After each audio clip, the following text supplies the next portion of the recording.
ನಮಸ್ಕಾರ ಸ್ನೇಹಿತರೆ, I am Puneet. Welcome to my official YouTube channel Puneet farm. ಸ್ನೇಹಿತರೆ, SDA ಎಕ್ಸಾಮ್ 2021 ಹೆಂಗಿರುತ್ತೆ? ಓಕೆ, ತುಂಬ ಜನ ಸರ್ SDA ಎಕ್ಸಾಮ್ ಬಗ್ಗೆ ಹೇಳಿ ಸರ್, ಇದೇ ಥರ ಕ್ವಶನ್ಸ್ ಇರುತ್ತೆ ಅಂತ ಕಮೆಂಟ್ ಬಂದಿದೆ. ಸೊ ಅವ್ರಿಗಾಗಿ ಈ ವಿಡಿಯೋ ಮಾಡ್ತಾ ಇದ್ದೀನಿ. ಯಾಕಂದರೆ FDA ಎಕ್ಸಾಮ್ ಲೆವೆಲ್ ನೀವು ನೋಡಿದ್ದೀರಾ ಹೆಂಗಿತ್ತು ಅಂತ. ಅನ್ಎಕ್ಸ್ಪೆಕ್ಟೆಡ್ ಥಿಂಗ್ಸ್ ಆರ್ ಕಮಿಂಗ್ ಅಲ್ವಾ ಸರ್? ಸೊ ಏನು ಸ್ಟ್ರಾಟಜಿ ಇರಬೇಕು SDAಗೆ? ಹೆಚ್ಚು ಯಾವುದಕ್ಕೆ ಓದಬೇಕು? ಸೊ ಯಾವ ರೀತಿ ನಾವು ಎಕ್ಸಾಮಿನಲ್ಲಿ ಮಾಡಬೇಕು? ಇವಾಗ ಯಾಕೆಂದರೆ ತುಂಬ ಟೈಮ್ ಇದೆ. ಈಗ ಈ ಮಂತ್ ಆಲ್ಮೋಸ್ಟ್ ಕಂಪ್ಲೀಟ್ ನಿಮಗೆ ಏನು ಈ 20+ ಡೇಸ್ ಏನಿದೆ ಸರ್, ಈ ಡೇಟಲ್ಲಿ ಹೆಂಗೆ ಕವರ್ ಮಾಡಬೇಕು? ಸೊ ಇದನ್ನು ನಾನು ಇದರಲ್ಲಿ ಡೀಟೇಲಾಗಿ ಹೇಳ್ತಾ ಹೋಗ್ತೀನಿ. ಸೊ ಅದಕ್ಕಿಂತ ಮುಂಚೆ ಒಂದು ಸ್ಮಾಲ್ ಕ್ಲಿಯರೆನ್ಸ್ ಮಾಡಬೇಕಾಗತ್ತೆ. ಯಾಕಂದರೆ ಈ ಕಟ್ ಆಫ್ನ ನಾನು ಒಂದು ವಿಡಿಯೋ ಮಾಡಿದ್ದೆ, ನಿಮ್ಮ ವೋಟ್ನ ಆಧಾರದ ಮೇಲೆ ಸರ್ವೆ ಮಾಡಿ. ತುಂಬ ಜನ ನನ್ನ ಕಂಪ್ಲೀಟ್ ವಿಡಿಯೋನ ಅರ್ಥ ಮಾಡ್ಕೊಳ್ಳಲ್ಲ, ಅದೇ ಪ್ರಾಬ್ಲಮ್. ನಾನು ಏನು ಹೇಳಿರೋದು 150 ಟು 155 ಟು 157 ಕಟ್ ಆಫ್ ಬರುತ್ತೆ. ಪ್ಲಸ್ ಆರ್ ಮೈನಸ್ ಆ ಕಡೆ ಈ ಕಡೆ ಆಗುತ್ತೆ, 5 ಟು 10 ಅಂತ ಹೇಳಿದ್ದೀನಿ. ಅಂದರೆ ಅರ್ಥ 5 ಮಾರ್ಕ್ಸ್ ಕಮ್ಮಿ, 5ರಿಂದ 10 ಮಾರ್ಕ್ಸ್ ಅಂದರೆ 155 ಇರೋದು 145 ಆಗ್ಬೋದು, ಅಥವಾ ಅದು 160 ಕೂಡ ಆಗ್ಬೋದು. ಸೊ ಇದನ್ನು ನಾನು ಹೇಳಿರೋದು ಅರ್ಥ ಮಾಡ್ಕೊಳ್ಳಿ. ಓಕೆ, ದಯವಿಟ್ಟು ಅರ್ಥ ಮಾಡ್ಕೊಳ್ಳಿ. ಸೊ ಏನಕ್ಕೆ ಹೇಳ್ತಾ ಇದ್ದೀನಿ ಅಂದರೆ, ಸುಮ್ಮನೆ ಸ್ವಲ್ಪ ಮೆಚೂರ್ ಆಗಿ ಸ್ವಲ್ಪ ಬಿಹೇವ್ ಮಾಡಬೇಕಾಗುತ್ತೆ ಸ್ನೇಹಿತರೆ ನಾವೆಲ್ಲ. ಸೊ ಇದು ಜನರಲ್ ಮೆರಿಟ್ ಹಂಗಾಗುತ್ತೆ ಅಂದಮೇಲೆ OBC ಆಗಿರ್ಬೋದು, SC ST ಯಾವುದೇ ಬೇರೆ ಕ್ಯಾಟಗರೀಸ್ ಆಗಿದ್ರು ಆಟೋಮೆಟಿಕ್ ಆಗಿ ಇದ್ರ ತಕ್ಕಂತೆ ಈಗ 145ಗೆ ಬಂದು ನಿಂತ್ಕೊಂಡ್ರೆ ಇದು ಸಂಭವನೀಯ. ಓಕೆ, ನಿಮ್ಮ ಓಟಿನ ಆಧಾರದ ಮೇಲೆ ಪ್ಲಸ್ ಆರ್ ಮೈನಸ್ 5 ಟು 10 ಅಂತ ಏನು ಹೇಳ್ತೀನಿ ಅದನ್ನು ದಯವಿಟ್ಟು ಗಮನದಲ್ಲಿ ಹಾಕ್ಕೊಳ್ಳಿ. ಸೊ ಇದು ಕಮ್ಮಿ ಆದರೆ 145 ಆದರೆ 155ಇಂದ ಆಟೋಮೆಟಿಕ್ ಬೇರೆ ಎಲ್ಲನೂ ಕೂಡ ಕಮ್ಮಿ ಆಗುತ್ತೆ 10 ಮಾರ್ಕ್ಸು. ನಾನು ನಿಮಗೆ ಹೇಳಿದ್ದೀನಿ ಸ್ನೇಹಿತರೆ, 2019 ರಿಸಲ್ಟ್ ನಾನು ನಿಮ್ಗೆ ಕೊಟ್ಟಿರೋದು ಕಂಪ್ಯಾರಿಸನ್ಗೋಸ್ಕರ ಅಲ್ಲ. ನಾನು ನಿಮ್ಗೆ ಹೇಳಿದ್ದೀನಿ, ಏನು ಹೇಳಿದ್ದೀನಿ, ಜಸ್ಟ್ ಕಂಪೇರ್ ಮಾಡಿ GMಗೂ SC STಗೂ ಏನು ಮಾರ್ಕ್ಸ್ ಡಿಫ್ರೆನ್ಸ್ ಇದೆ ಅಂತ ನಿಮಗೆ ತೋರ್ಸೋಕ್ಕೆ ಕೊಟ್ಟಿರೋಷ್ಟೇ. ನಾನು 2015 ನೋಡಿದ್ದೀನಿ ರಿಸಲ್ಟು, 2017 ನೋಡಿದ್ದೀನಿ. 150 ಇದೆ, 155 ತನಕ ಇದೆ, 145 ತನಕ ಇದೆ. ಸೊ ನಾನು ನಿಮ್ಗೆ ಕಂಪೇರ್ ಮಾಡೋಕ್ಕೆ 2019 ಕೊಟ್ಟಿಲ್ಲ. ನಾನು ನಿಮಗೆ ತೋರ್ಸಕ್ಕೆ ಕೊಟ್ಟಿರೋದು GMಗೆ 155 ಇದ್ದರೆ SC STಗೆ 145, ಮ್ಯಾಕ್ಸಿಮಮ್ 5 ಟು 10 ಮಾರ್ಕ್ಸ್ ಮಾತ್ರ ಗ್ಯಾಪ್ ಇರುತ್ತೆ ಅಂತ ನಿಮ್ಗೆ ಹೇಳಕ್ಕೆ ನಾನು ಎಕ್ಸಾಂಪಲ್ ತೋರ್ಸಕ್ಕೆ ಕೊಟ್ಟಿದ್ದು. ಯಾಕಂದರೆ ತುಂಬ ಜನ ಅನ್ಕೊಂಡ್ಬಿಡ್ತೀರಾ GMಗೆ 155 ಇದ್ದರೆ SC ST ಅಥವಾ OBC ಅಂದರೆ ಕ್ಯಾಟಗರಿ 1 ಎಲ್ಲ 130-35ಗೆ ಬಂದುಬಿಡುತ್ತೆ ಅಂತ. ನೋ ಹಂಗಾಗಕ್ಕೆ ಚಾನ್ಸ್ ಇಲ್ಲ. 10 ಮ್ಯಾಕ್ಸಿಮಮ್ ಡಿಫ್ರೆನ್ಸ್ ಆಗ್ಬೋದು ಅಷ್ಟೇ. ಓಕೆ, ಅದನ್ನು ನಿಮಗೆ ತೋರ್ಸೋಕ್ಕೋಸ್ಕರ 2019 ಹಾಕಿದ್ದು. ಓಕೆ ಸರ್, ಕ್ಲಾರಿಟಿ ಸಿಕ್ಕಿದೆ ಅನ್ಕೋತೀನಿ. ಯಾಕಂದರೆ ತುಂಬ ಜನ 160+ ತೆಗ್ದಿದ್ದಾರೆ ಸರ್. ಕಮೆಂಟೆಲ್ಲ ನೋಡಿದ್ದೀನಿ. ಕಿರಣ್ ರಾಜನ್ ಅವರು ಜಾಸ್ತಿ ತೆಗ್ದಿಲ್ಲ, ಬಟ್ ಫ್ರೆಷರ್ ಇದ್ದಾರಲ್ಲ, ಸೈನ್ಸ್ ಓದ್ಕೊಂಡು ಬಂದಿದ್ದಾರಲ್ಲ, BSc ಸೈನ್ಸು, ಅವರು 160 ಟು 167 160 ಎಲ್ಲ ತೆಗ್ದಿದ್ದಾರೆ. ಯಾನಕ್ಕೆ ನಿಂಗೆ ಹೇಳ್ತಾ ಇದ್ದೀನಿ ಅಂತಂದರೆ, KS ಪ್ರಿಲಿಮ್ಸ್ 2020 ಏನು ರಿಸಲ್ಟ್ಸ್ ಬಂತು ಅದರಲ್ಲೂ ಕೂಡ ಹೆಂಗೆ ಆಗಿತ್ತು, ಲಾಸ್ಟ್ 17 ಎಕ್ಸಾಮ್ಗೂ ಈ ಎಕ್ಸಾಮ್ಗೂ ನಿಮಗೂ ಪೋಸ್ಟ್ ಕಮ್ಮಿ ಇತ್ತು. ಆದರೂ ಕೂಡ ಲಾಸ್ಟ್ 2017 ಪ್ರಿಲಿಮ್ಸ್ ಕಟ್ ಆಫ್ಗಿಂತ ಈ ವರ್ಷ ಜಾಸ್ತಿ ಇತ್ತು. ಯಾಕೆ ಜಾಸ್ತಿ ಇತ್ತು? ಕ್ವಶನ್ ಪೇಪರ್ ಕೂಡ ಟಫ್ ಇತ್ತು. UPSC ಲೆವೆಲಲ್ಲಿ ಇತ್ತು ಕ್ವಶನ್ ಪೇಪರ್. ಯಾಕೆ ಟಫ್ ಇತ್ತು ಸರ್? ಅಲ್ಲಿ ಪೋಸ್ಟ್ ಕಮ್ಮಿ ಇದ್ರೂ ಜನ ತೆಗ್ದಿರೋರು ಇದ್ರಲ್ಲ, ಓದಿರೋರು ಇದ್ರಲ್ಲ, ಅರ್ಥ ಮಾಡ್ಕೊಳ್ಳಿ. KS UPSC ಆಗಿರೋರೆಲ್ಲ FD/SDA ಬರ್ದಿರ್ತಾರೆ ಸ್ನೇಹಿತರೆ. ಮತ್ತು ಫ್ರೆಷರ್ಸ್ ಇರ್ತಾರೆ BSc science. So BSc science ಆಗಿರ್ಬೋದು, ಬೇರೆ ಯಾವುದೇ ಸೈನ್ಸ್ ಓದಿರೋರು. ಸೊ ಅಂಥವ್ರು ಅಟ್ಲೀಸ್ಟ್ ನನಗೆ ಕಮೆಂಟು ಬಂದಿದೆ, 42 ಸೈನ್ಸಲ್ಲಿ 34-35 ತೆಗ್ದಿರೋರು ಕೂಡ ಇದ್ದಾರೆ. ಅರ್ಥ ಮಾಡ್ಕೊಳ್ಳಿ. ಓಕೆ, ನನಗೇನು ತಪ್ಪೇಳಿ ನಿಮ್ಗೆ ಖುಷಿ ಪಡಿಸ್ಬೇಕನ್ನೇನಿಲ್ಲ. ಏನು ಫ್ಯಾಕ್ಟ್ ಇದೆ ಅದನ್ನು ಹೇಳ್ತೀನಿ. ಓಕೆ, ಅರ್ಥ ಮಾಡ್ಕೊಳ್ಳಿಬಿಡೋದು ನಿಮ್ಮ ಉದ್ದೇಶ. ಫೈನ್. ಈಗ ನಾನು ಸ್ಟ್ರಾಟಜಿಗೆ ಬರ್ತೀನಿ ಸರ್. SDAಗೂ FDAಗೂ ಏನು ಡಿಫ್ರೆನ್ಸು ಸರ್? ಸೇಮು ಇದಿರುತ್ತೆ, ಲೆವೆಲ್ ಸ್ವಲ್ಪ ಕಮ್ಮಿ ಇರುತ್ತೆ. ನಾವು ಈ ವರ್ಷ FDA ನಾವು ನೋಡಿದ್ದೀವಿ, ಎಷ್ಟು ಕ್ವಶನ್ ಬಂದಿತ್ತು? 100 ಕ್ವಶನ್ ಬಂದಿತ್ತು ನೋಡಿ. ವಿಜ್ಞಾನ ಬಾಸ್ ಆಗಿತ್ತು, ಯಾಕಂದ್ರೆ 42 ಕ್ವಶನ್ ಬಂದಿತ್ತು. ಇನ್ನು ಬೇರೆ ಎಲ್ಲ 16, 15, 10, 7, 7, 3. GK ಆ್ಯಂಡ್ ಅದರ್ಸ್ ಅಂದರೆ ಸ್ಟ್ಯಾಟಿಕ್ GK ಅಲ್ಲ, ಕರೆಂಟ್ ಅಫೇರ್ಸು ಮತ್ತು ಬೇರೆ ಎಂದು ಬರೀ 3. ಕರೆಂಟ್ ಅಫೇರ್ಸ್ ಯೂಶಲಿ 5ರಿಂದ 10 ಕ್ವಶನ್ ಕೇಳ್ತಾನೆ. ಸ್ಟ್ಯಾಟಿಕ್ GK ಕೂಡ 5ರಿಂದ 10 ಬರ್ತಾ ಇತ್ತು. ಓಕೆ, ಅದೂ ಇಲ್ಲ. ಸೊ ಇಲ್ಲಿ ಅರ್ಥಶಾಸ್ತ್ರ ಬರೀ 3 ಬಂದಿದ್ದು, 7 ಅಂದರೆ ಕರೆಂಟ್ ಅಫೇರ್ ರಿಲೇಟೆಡು ಸೇರಿ. ಓಕೆ, ಸೊ ಇನ್ನೂ ಡೀಟೇಲಾಗಿ ನೋಡಬೇಕಾದ್ರೆ ನೋಡಿ, ಮೆಂಟಲ್ ಎಬಿಲಿಟಿ ಇರಲಿಲ್ಲ, ಸ್ಟ್ಯಾಟಿಕ್ GK ಏನಾದರೂ ಇರಲಿಲ್ಲ. Okay, science and technology current affairs ಬಗ್ಗೆ ಇರಲಿಲ್ಲ, ಮೆಂಟಲ್ ಎಬಿಲಿಟಿ ಇರಲಿಲ್ಲ. ಮತ್ತು ಇಲ್ಲಿ ಎಕಾನಮಿ ಬರೀ 3 ಕ್ವಶನ್ ಇದ್ದಿದ್ದು, ಅಂದರೆ ಸ್ಟ್ಯಾಟಿಕ್ ಎಕಾನಮಿ ತೊಗೊಂಡ್ರೆ. ಇಲ್ಲಿ ಬೇರೆ ಬೇರೆ ಇದನ್ನು ನೋಡಿದ್ರೆ ನಿಮಗೆ ಅರ್ಥ ಇಲ್ಲಿ ಏನು ಮಾಡ್ಕೋಬೇಕು ಅಂದರೆ, ಸೈನ್ಸ್ ಜಾಸ್ತಿ ಕೇಳಿದ್ದಾನೆ, ಆ್ಯಕ್ಚುಲಿ ಈ ರೀತಿ ಕೇಳಬಾರ್ದು. SDಗೂ ಹಿಂಗೆ ಬರುತ್ತಾ ಸರ್? ಡಿಸ್ಕಸ್ ಮಾಡ್ತೀನಿ, ಏನೇನು ಸ್ಟ್ರಾಟಜಿ ಇರಬೇಕು, ಏನು ಓದಬೇಕು, ಪ್ರತಿಯೊಂದು ಡೀಟೇಲನ್ನು ಡಿಸ್ಕಸ್ ಮಾಡ್ತೀನಿ. ದಯವಿಟ್ಟು ಅರ್ಥ ಮಾಡ್ಕೊಳ್ಳಿ. ಯಾವುದೇ ಎಕ್ಸಾಮ್ ಆದರೂ ಸ್ನೇಹಿತರೆ ಇಲ್ಲೇ ತೋರಿಸ್ತೀನಿ ನಿಮಗೆ ನೋಡಿ. ಫಾರ್ ಎಕ್ಸಾಂಪಲ್, ಇದುವರೆಗೂ SDA FDA ಆಗಲಿ ನಮ್ಮ KPSCಲಿ ಈಕ್ವಲಾಗಿ ಡಿಸ್ಟ್ರಿಬ್ಯೂಟ್ ಮಾಡ್ತಾರೆ. ಫಾರ್ ಎಕ್ಸಾಂಪಲ್, ಇಲ್ಲಿರೋ ಸಬ್ಜೆಕ್ಟ್ ತೊಗೊಳ್ಳಿ, 15 ಅಂದರೆ 30, ಎಲ್ಲ 12ರಿಂದ 15 ಕ್ವಶನ್, ಎಲ್ಲ ಸಬ್ಜೆಕ್ಟ್ ಈಕ್ವಲಾಗಿ ಬರ್ತಾಯಿತ್ತು.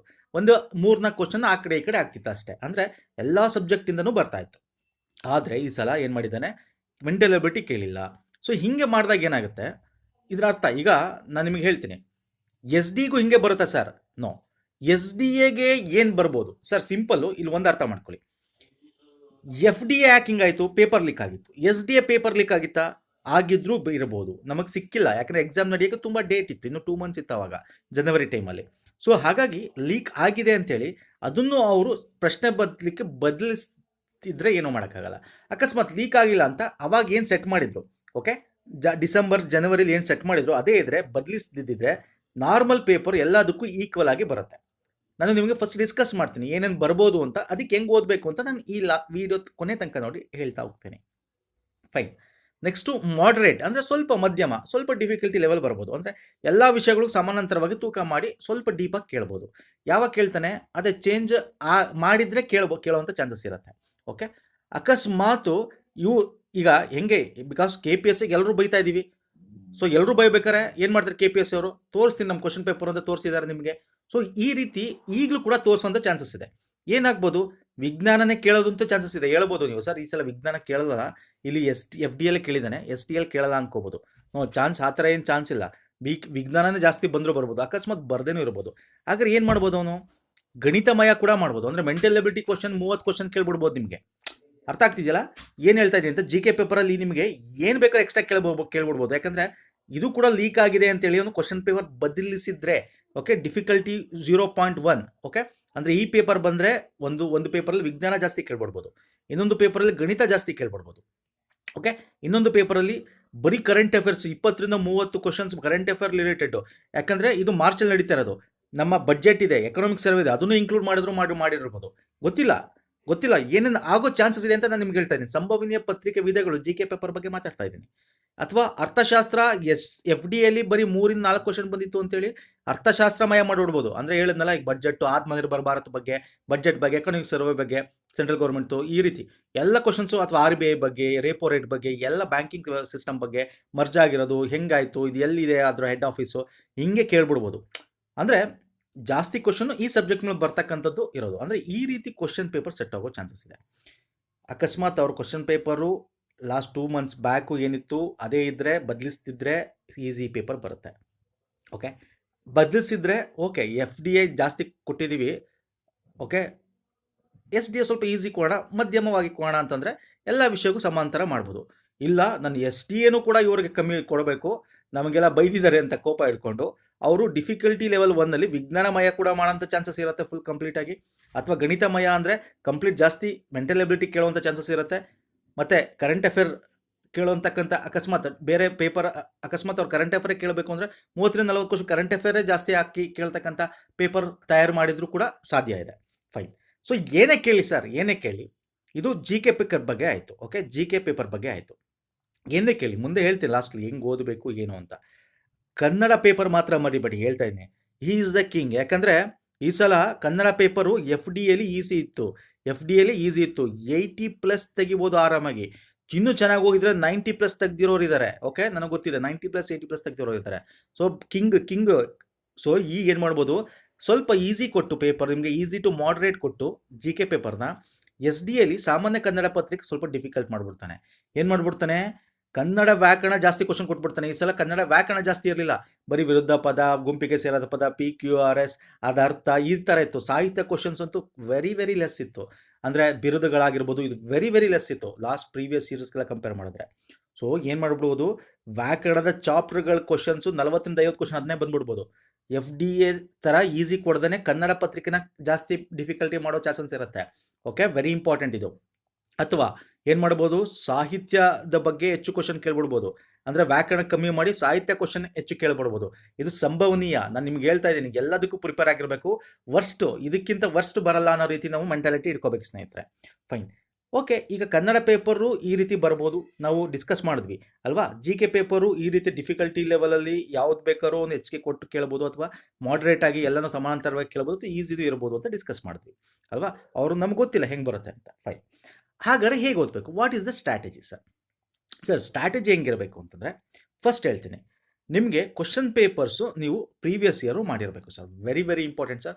ಕ್ವಶನ್ ಪೇಪರು ಅಟ್ಲೀಸ್ಟ್ 5 ಇಯರ್ಸ್ದು KPSC ಎಕ್ಸಾಮ್ದು, FDA, SDA, PSI, PC ಎಲ್ಲದು ನೋಡ್ಕೊಳ್ಳಿ. ನೀವು ಇವಾಗ ನೋಡೋಕ್ಕಾಗಲ್ಲ. ಈಗ ನಿಮಗೆ ಇರೋ ಟೈಮಲ್ಲಿ ನೋಡೋಕ್ಕಾಗಲ್ಲ. ಯಾಕಂದರೆ ಈ ಒಂದು 15 to 20 ಡೇಸ್ ಪ್ರೀಶಿಯಸ್ ಟೈಮ್ ನಿಮಗೆ ಬರೀ ರಿವಿಷನ್ ಮಾಡಬೇಕಾಗತ್ತೆ ಕಂಪ್ಲೀಟು. ಯಾಕಂದರೆ ಈಗ ರಿವಿಷನ್ ಮಾಡೋದು ತುಂಬ ಇಂಪಾರ್ಟೆಂಟ್. ನಾನು ಹೇಳ್ತಾ ಇದ್ದೀನಿ, ಈಗ ಹೊಸ್ದಾಗಿ ಓದೋಕ್ಕೆ ಹೋಗ್ಬಿಡಿ ಸ್ನೇಹಿತರೆ. Revision important. ನಾವು ಲಾಸ್ಟ್ 2-3 ಮಂತ್ಸಿಂದ ರಿವಿಷನ್ ಸೀರೀಸ್ ವೀಡಿಯೋಸ್ ಹಾಕಿದ್ದೀನಿ ನಿಮಗೆ. Okay, previous year question paper ನಾನು ಹಾಕಿದ್ದೀವಿ. KS, FDA, ಬೇರೆ ಬೇರೆ PDO, PSL ಬಂದಿರತಕ್ಕಂಥದ್ದು ಬೇರೆ ಬೇರೆ ಕ್ವಶನ್ಸ್ ಪೇಪರ್ನ ಸಾಲ್ವ್ ಮಾಡಿ ಹಾಕಿದ್ದೀವಿ. ಮತ್ತು ಕರೆಂಟ್ ಅಫೇರ್ ರಿಲೇಟೆಡ್ ಕ್ವಶನ್ ಪೇಪರ್ನ ಸಾಲ್ವ್ ಮಾಡಿ ಹಾಕಿದ್ದೀವಿ. ಓಕೆ, ನೋಡಿ ದಯವಿಟ್ಟು. ಮತ್ತು ಯಾವುದೇ ಸಬ್ಜೆಕ್ಟ್ನ ನೆಗ್ಲೆಕ್ಟ್ ಮಾಡಬೇಡಿ. ಯಾಕೆ ಹೇಳ್ತಾ ಇದ್ದೀನಿ ಗೊತ್ತಾ? ಇದು ಫಸ್ಟು ಹಿಂಗಿಂದ ಬಂದ್ಬಿಡ್ತೇನೆ. ಯಾವುದೇ ಸಬ್ಜೆಕ್ಟ್ ನೆಗ್ಲೆಕ್ಟ್ ಮಾಡಬೇಡಿ. ನಾನೇ ಹೇಳಿದ್ದೀನಿ ಸರ್, ನಾನೇ ಹೇಳಿದ್ದೀನಿ. ಏನು ಹೇಳಿದ್ದೀನಿ ಅಂತಂದರೆ, ಮಾಡಿರೋರು ಇದ್ದಾರೆ. ಓಕೆ, ಲಾಸ್ಟ್ ಇಯರ್ ತನಕ ನಾವೇ ಹೇಳಿದ್ದೀವಿ ಸರ್, ವಿಜ್ಞಾನ ಗೊತ್ತಿಲ್ಲ ಅಂದರೆ ಬಿಟ್ಬಿಟ್ಟು ಆರಾಮಾಗಿ ಓದಿ ಕ್ಲಿಯರ್ ಮಾಡ್ಬಿಟ್ಟು ಕಟ್ ಆಫ್ ಅಂತ ನಾವೇ ಹೇಳಿದ್ದೀವಿ ಸರ್. ನಾನೇ ಹೇಳಿದ್ದೀನಿ, ಹೇಳ್ತಾ ಇದ್ದೀನಲ್ಲ. ಮಾಡಿರೋರು ಇದ್ದಾರೆ, ಪಾಸ್ ಆಗಿರೋರು ಇದ್ದಾರೆ. ಬಟ್ ಇವಾಗ ಹಂಗಾಗ್ತಾ ಇಲ್ಲ. ಯಾಕೆ ಹೇಳಿ? ಯೂಶ್ವಲಿ UPSCಲೇ ಈ ಥರ ಮಾಡೋಲ್ಲ ಸರ್. ಸೀರಿಯಸ್ ಆಗಿ ಹೇಳ್ತಾ ಇದ್ದೀನಿ ನಾನು. UPSCಲಿ ಇವನ್ ಈ ಇಯರ್ ನೋಡಿ ಹೆಂಗೆ ಮಾಡ್ತಾನೆ UPSCಲಿ ಅಂದರೆ, ಈಕ್ವಲ್ ಆಗಿ ಎಲ್ಲ ಇದಕ್ಕೂ ಡಿಸ್ಟ್ರಿಬ್ಯೂಟ್ ಮಾಡ್ತಾನೆ UPSC. ಏನು ಮಾಡ್ತಾನೆ ಎಕ್ಸ್ಟ್ರಾ ಅಂತಂದರೆ, ಈಗ ಫಾರ್ ಎಕ್ಸಾಂಪಲ್ ಅರ್ಥಶಾಸ್ತ್ರಕ್ಕೆ 17 ಕ್ವಶನ್ ಈ ವರ್ಷ ಕೇಳಿದರೆ, ಇದಕ್ಕೆ ಒಂದು 10 ಕ್ವಶನ್ ಕೇಳಿದರೆ, ಮುಂದಿನ ವರ್ಷ ಏನಾಗುತ್ತೆ ಅಂದರೆ ಸಂವಿಧಾನದ ಬಗ್ಗೆ ಒಂದು 20 ಕ್ವಶನ್ ಕೇಳ್ಬೋದು, ಅರ್ಥಶಾಸ್ತ್ರ 10 ಕ್ವಶನ್ ಕೇಳ್ಬೋದು. ಅಂದರೆ ಸ್ವಲ್ಪ ಕ್ವಶನ್ ಆ ಒಂದು ಸಬ್ಜೆಕ್ಟ್ ಇನ್ನೊಂದು ಸಬ್ಜೆಕ್ಟ್ಗೆ ಜಾಸ್ತಿ ಆಗುತ್ತೆ.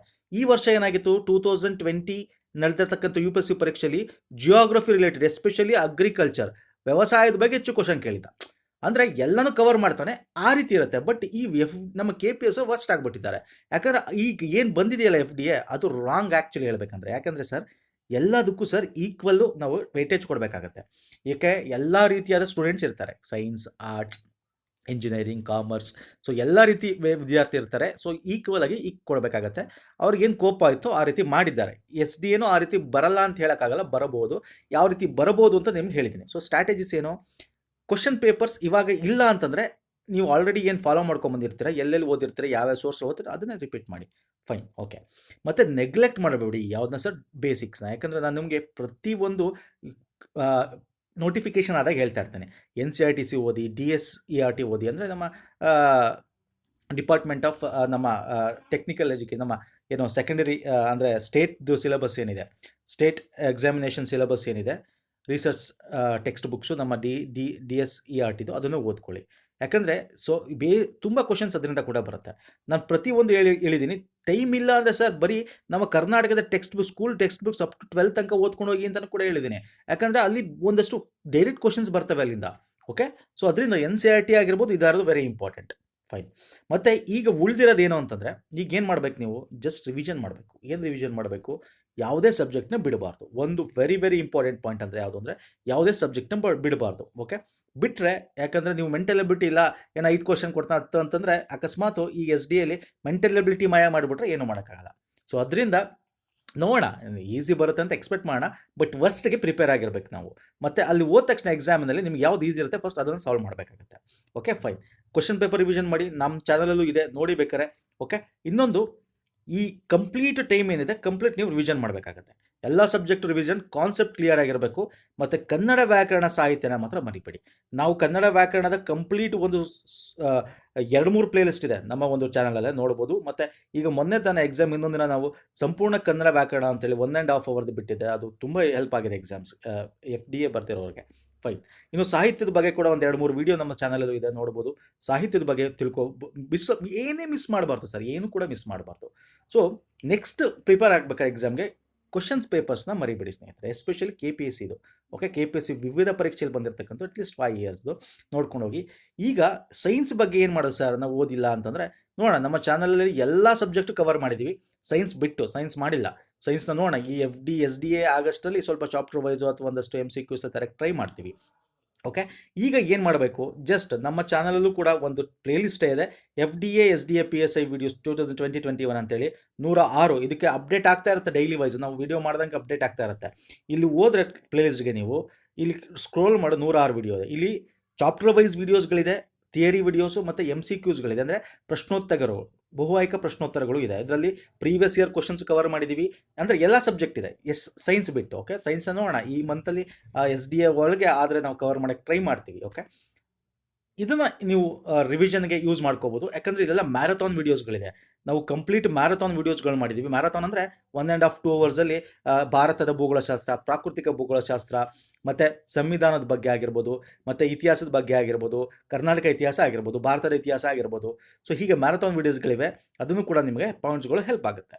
ಸೊ ಇದಿಷ್ಟು ನಿಮ್ಗೆ ಅರ್ಥ ಆಗಿದೆ ಅನ್ಕೋತೀನಿ. ಸ್ಟ್ರಾಟಜಿ ಏನಿರಬೇಕು, ಈಗ ಕಂಪ್ಲೀಟ್ ರಿವಿಷನ್ ಇರಬೇಕು. ಇನ್ನೊಂದ್ಸಲ ಹೇಳ್ತಾ ಇದ್ದೀನಿ, ಯಾವುದೇ ಸಬ್ಜೆಕ್ಟ್ ನೆಗ್ಲೆಕ್ಟ್ ಮಾಡಬಾರ್ದು, ಬೇಸಿಕ್ಸ್ ಕ್ಲಿಯರ್ ಆಗಿರಬೇಕು. ಈಗ ಏನು ಮಾಡಬೇಕು ಅಂದರೆ, ಈಗ ನಿಮಗೆ ಬೇಸಿಕ್ ಕ್ಲಿಯರ್ ಮಾಡೋಕ್ಕೆ ಈಗ ಬುಕ್ ತೊಗೊಂಡು ಓದೋ ನೆಸಿಟಿ ಇಲ್ಲ. ಏನು ಓದಿದ್ರೆ ಅದನ್ನ ರಿವಿಷನ್ ಮಾಡಿ sir, this is most important. ಮತ್ತು ಯಾವುದನ್ನು ಬಿಡಬೇಡಿ, ಕರೆಂಟ್ ಅಫೇರ್ನು ಬಿಡಬೇಡಿ, ಯಾವುದನ್ನು ಬಿಡಬೇಡಿ, ಎಲ್ಲ ರಿವಿಷನ್ ಮಾಡ್ಬೋದು ಸರ್.